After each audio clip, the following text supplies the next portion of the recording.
ಒಂದ್ಸರಿ ಒಬ್ಬ ರಾಜ ಇರ್ತಾನೆ. ಅವನ ರಾಜ್ಯದ ಮೇಲೆ ಇನ್ನೊಂದು ರಾಜ್ಯದವರು ದಂಡೆತ್ತಿ ಬರ್ತಾ ಇರ್ತಾರೆ. ಏನ್ ಮಾಡೋದು ಅಂತ ಹೋಗಿ ಮಂತ್ರಿ ಹತ್ರ ಕೇಳ್ತಾನೆ. ಮಂತ್ರಿ ಹೇಳ್ತಾನೆ, ಈ ಯುದ್ಧನ ಗೆಲ್ಲೋಕೆ ನಮಗೆ ಸಾಧ್ಯನೇ ಇಲ್ಲ. ಆ ರಾಜ್ಯದಲ್ಲಿ ಬಹಳ ಸೈನಿಕರಿದ್ದಾರೆ, ನಮ್ದು ಬಹಳ ಕಡಿಮೆ ಇದೆ, ನಾವು ಗೆಲ್ಲೋದೇ ಇಲ್ಲ ಅಂತ.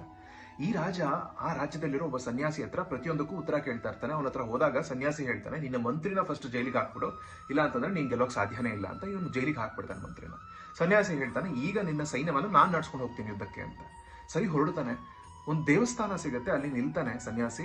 ಇರಿ ಒಂದ್ ನಿಮಿಷ, ನಾನು ದೇವ್ರ ಹತ್ರ ಮಾತಾಡ್ಬೇಕು, ಗೆಲ್ತೀವೋ ಇಲ್ವೋ ಅಂತ ಕೇಳಬೇಕು. ಗೆಲ್ತೀವೋ ಇಲ್ವೋ ಅಂತ ದೇವ್ರ ಹತ್ರ ಹೇಗೆ ಕೇಳೋದು? ಈ ಕಾಯಿನ್ ಏನಿದೆ ಅದನ್ನ ನಾನು ಚಿಮ್ಮಿಸ್ತೀನಿ, ಅದು ಹೆಡ್ಸ್ ಬಿದ್ರೆ ನಾವು ಗೆಲ್ತೀವಿ ಅಂತ, ಟೈಲ್ಸ್ ಬಿದ್ರೆ ನಾವು ಗೆಲ್ಲಲ್ಲ ಅಂತ. ಚಿಮ್ಮಿಸ್ತಾನೆ, ಹೆಡ್ ಬೀಳುತ್ತೆ. ಇನ್ನು ನಾವೇ ಸೋಲ್ಬೇಕು ಅಂತ ಅನ್ಕೊಂಡು ಸೋಲೋಕ್ ಸಾಧ್ಯ ಇಲ್ಲ, ದೇವ್ರು ಗೆಲ್ಲಿಸ್ತಾನೆ ಅಂತ ಅನ್ಕೊಂಡು ಹೋಗ್ತಾರೆ. ಆ ಇಡೀ ಸೈನ್ಯವನ್ನ ಸರ್ವನಾಶ ಮಾಡಿ ವಾಪಸ್ ಬರ್ತಾರೆ. ಬರ್ಬೇಕಾದ್ರೆ ಸೈನಿಕರು ಹೇಳ್ತಾರೆ, ದೇವ್ರಿಗೆ ಒಂದು ಥ್ಯಾಂಕ್ಸ್ ಹೇಳ್ಬೇಡ ಅಂತ.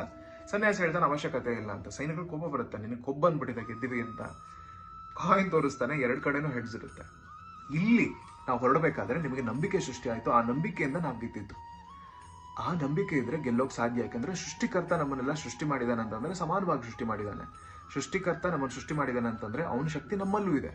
ನಾವು ಗೆಲ್ಬೇಕು ಅಂತ ಡಿಸೈಡ್ ಮಾಡ್ಕೊಂಡ್ರೆ ಅದನ್ನ ಯಾರು ತಡೆಯೋಕ್ ಸಾಧ್ಯ ಇಲ್ಲ. ಅದೇ ಯಾರೋ ಒಬ್ರು ಅದನ್ನ ಬದಲಾಯಿಸೋ ಪ್ರಯತ್ನ ಪಡ್ತಾ ಇದ್ದಾರೆ ಅಂತಂದ್ರೆ ಅವ್ರನ್ನ ನಾವು ದೂರ ಇಟ್ಬಿಡ್ಬೇಕು. ಅದು ಆ ಯಾರೋ ಒಬ್ರು ನಾವೇ ಆಗಿದ್ರೆ ನಮ್ಮನ್ನ ನಾವು ಸರಿ ಮಾಡ್ಕೋಬೇಕು, ಆಗ ಗೆಲ್ಲೋದ್ ಸಾಧ್ಯ ಇದೆ. ಒಂದು ಕೊಳ್ತೋಗಿರೋ ಹಣ್ಣಿಟ್ರೆ ಎಲ್ಲಾ ಹಣ್ಣು ಕೊಳ್ತೋಗುತ್ತೆ. ಆ ಹಣ್ಣನ್ನ ರಿಮೂವ್ ಮಾಡೋದು ಮುಖ್ಯ. ಯೋಚನೆ ಮಾಡಿ.